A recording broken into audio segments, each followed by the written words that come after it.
sort of influence do you think the sort of pop business and the pop music has had on American youth? American youth? Yeah. I think we've shattered America as far as show business. The word show business doesn't mean much, I'm sure.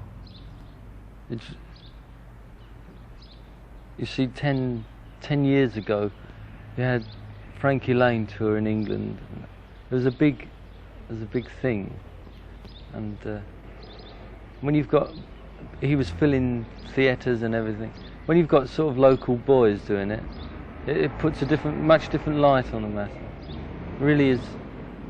And when it happens, it's happened the reverse thing over in America as well. We've gone over there as just ordinary people, really.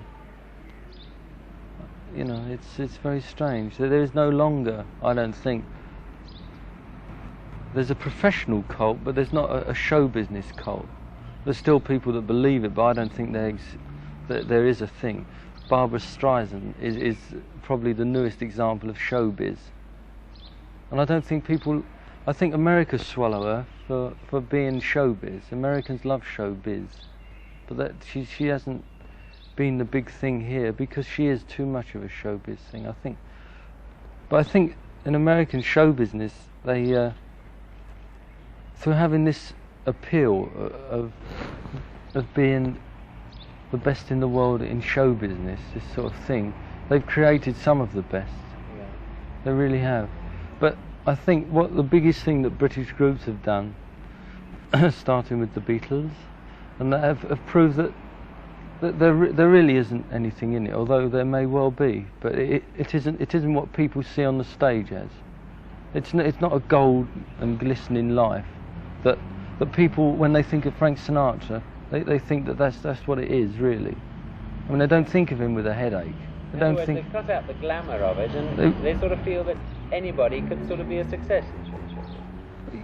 Yeah, maybe I'm looking at it from an Englishman's point of view. You know, maybe they do see us as glamorous, gold-studded people, but I mean, I'm sure they don't in England. Kids don't.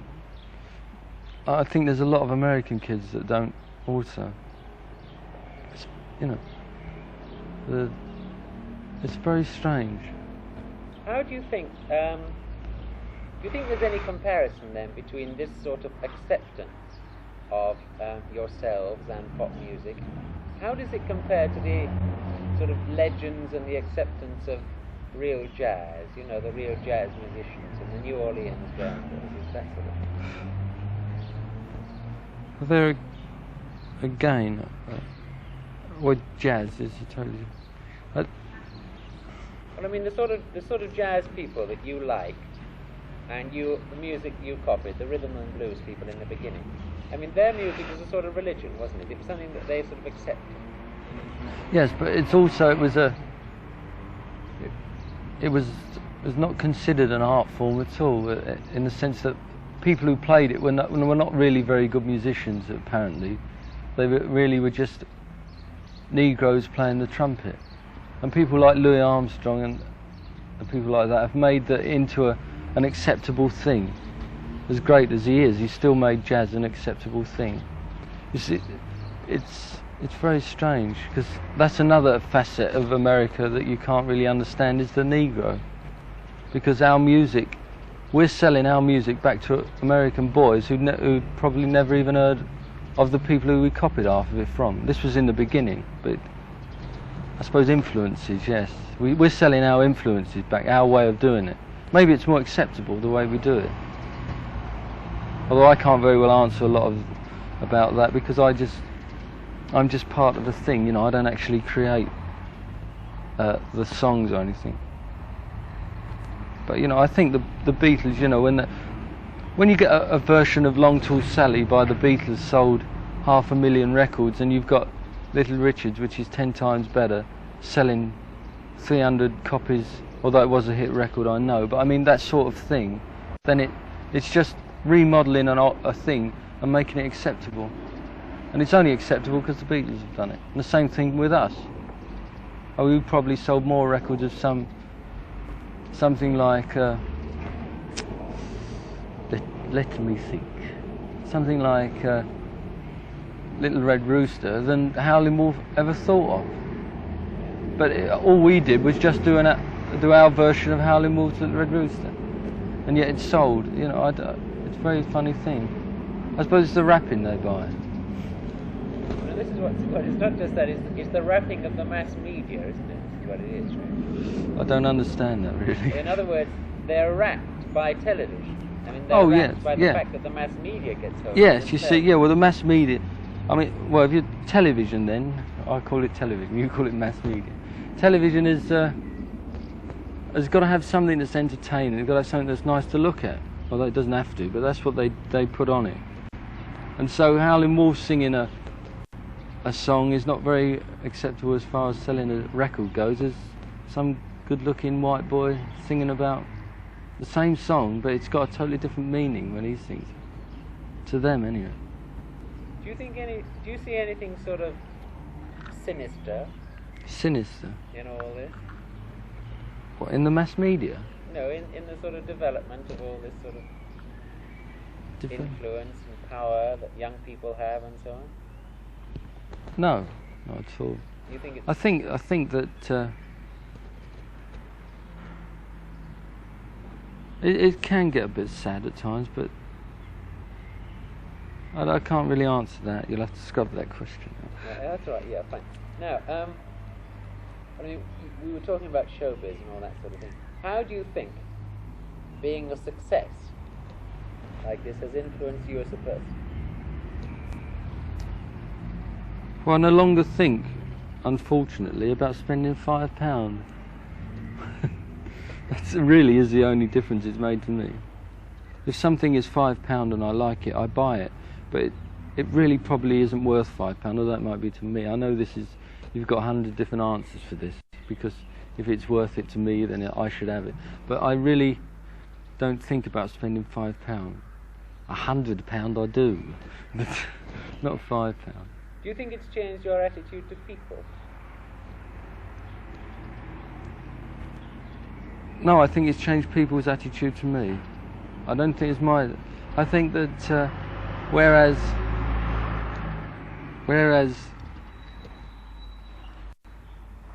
before I would sit in a cafe, or when I was working, I'd go to dinner with a crowd of, and you all had a thing whereby you had a luncheon voucher and threepence to spend. But now, if I had a luncheon voucher and threepence to spend, it would be such a ridiculous thing in people's eyes for me to go in a place and say, I'll have 3 cheese sandwiches with mustard and pickle, and it would be, they would think, well, what's over him? What's he doing? He's probably only doing this to meet people or something. I don't know. I get that feeling. Maybe it's a silly thing, but it really has changed people's attitude to me. Success, because it hasn't changed me. I can't really answer that because it's me. I mean, I probably think I'm gold, but in other people's eyes, I'm probably very flash or something. But I don't know. It really, as far as my outlook on things, it hasn't changed. It's helped me accept a lot of things and appreciate a lot more things. Success. Maybe that's because I didn't think about them before. Yeah, success, really, the way I'm talking about is money, not adulation or anything, because I really don't consider that anything.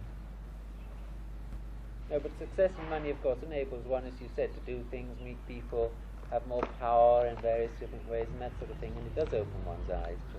Yeah, well, this is it, you see. I mean, when I ring up for a taxi and someone says, we can't get round there for 4 hours, and you say, okay, all right, and he said, where was it from? And you say where you live. They say, oh, righto then, Mr. Watts, we'll see.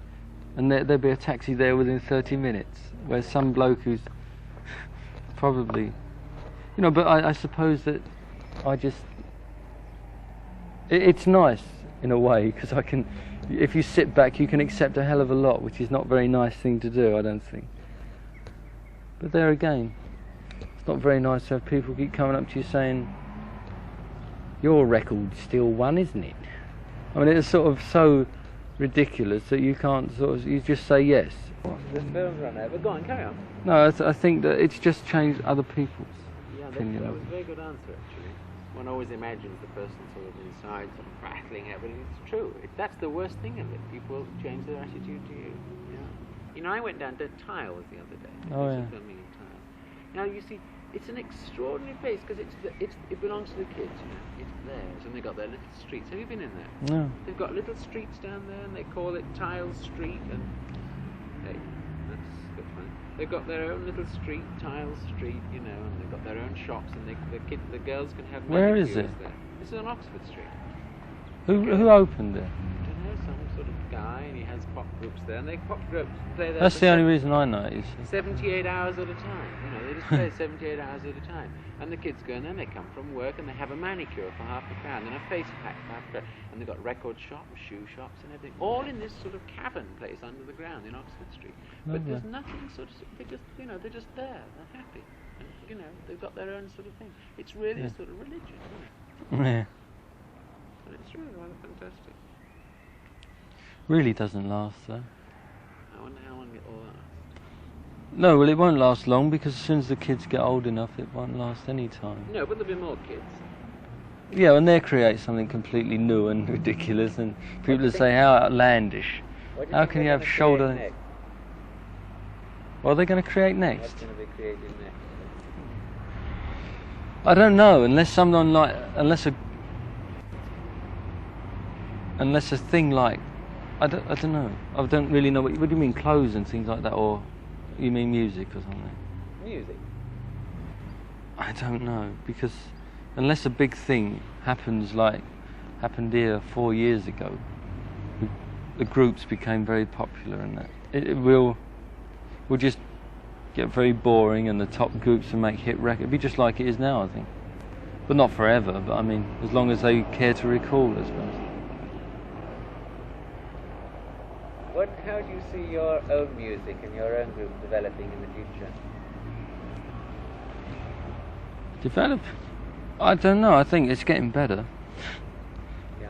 I mean, I used to, when Mick and Keith first, I mean, these are the people you should be talking to really about this, because I don't, as I say, write. But when I first used to do Mick and Keith songs, they were just demonstration discs, and you know, they weren't very good. They were sort of all right, but they're really very good now. The thing with Mick is Keith's very good, writes some very lovely tunes, and Mick tends to write very, very lyrics about things that happen every day, which is nice. Very immediate. Yeah, they may date very quickly, some of them, but they're very nice because they're all sort of about smoking more than 15 cigarettes a day because you'll catch cancer. And you see, in 5 years' time, when they've researched on cancer and let's hope they found a cure, then it will be all sort of very old hat. But it's rather like some of these Georgian chronicles where they criticise everything. That's what he's doing, really. Yeah. He's just criticising things through songs. It's the only way. It's a slightly more interesting. It works sometimes. Sometimes you think, how did he put that word in? What the hell is that doing there? But it works most of the time. It tends to be nice. Like that thing about the mother's little helper. It's a very funny thing. It's a bit sinister, but it's very... And it's quite true, but the only thing is it works better in America than it does here, because... Why? Well, it's a song... Well, not many people over here take pills like they do in America. There's nothing to be scared of, as people think. It's just one of... Actually, just comments on things, which is nice. It's more of a comment, isn't it? Yeah, which is a nice thing, you know. What about Paint It Black? What sort of comment? Paint is It that? Black. Well, that's just another way of saying me girl's buggered off and I'm left on my own and I see the world black, which has been said umpteen million times. You know, I don't think that's particularly wild in its approach. It's just the words are pretty abstract. But other than that, it's quite a straightforward story. But some of them are quite involved, which is nice, you know. And I think they're just going to get more like commentaries, that's all, with the sound behind them. Which, I mean, this is what Bob Dylan's doing, really. Now, with his backing. About the sound behind, the word. How much do you think sex plays a part What's that going to do with sound? in your music? I don't know, because I'm really quite a bit naive about things like that. Because I don't really think of it. I should imagine, as far as Mick's concerned, a lot, because Mick is the frontal piece of what. And like with the Beatles, you know, every one of them, it's a whole thing, and the Who, you know, it's all very. I think it must play a part. Yeah. But there again, I should have thought the Beatles wouldn't get anyone. If you're going to look at it like that, you'd think the Beatles would never get anyone out to see them anymore, since they're nearly all married. But I mean, there you are, you see. So I really can't answer that, properly. Right, what shall we? I meant really just in the actual sort of psychological impact of the music. Well, the impact of music. I don't know. The sort of. I don't know. I think it's more the person who's singing it, really. I mean, you could sing about sexual intercourse all night long, and it really wouldn't draw any effect. But if the person who's singing it has got one of those faces that women like, or you know, then he's going to be a big success. You see, that's the funny thing about it. It really is only your face, which makes this sort of life to me a bit shallow. How do you mean? Well, it's all very silly, you know. It isn't silly. I mean, it's sort of obvious things like having a wash, really, because there's just sort of obvious things that go through people's mind, like you must eat or something. So I mean, I suppose the sex thing is just an obvious thing which no one ever talks about, but it must be there. But it just nauseates me a bit.